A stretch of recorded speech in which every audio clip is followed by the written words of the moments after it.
Hello everyone. In this video you will learn how can you download PotPlayer. So for downloading it, click on Window key and then search here Microsoft Store and then open it and then search here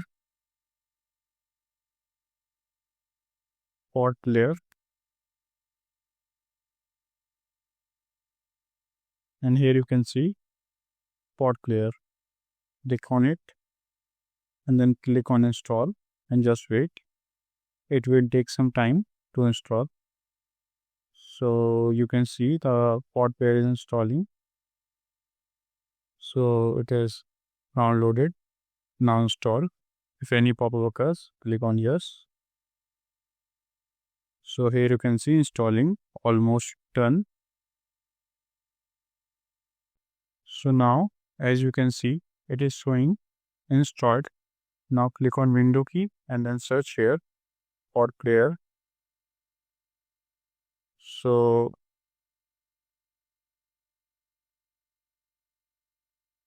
here it is PotPlayer. So okay, so here it is PotPlayer 64. Wait, click on open and here you can see the PotPlayer is launched. Now you can start watching to PotPlayer. Thanks for watching.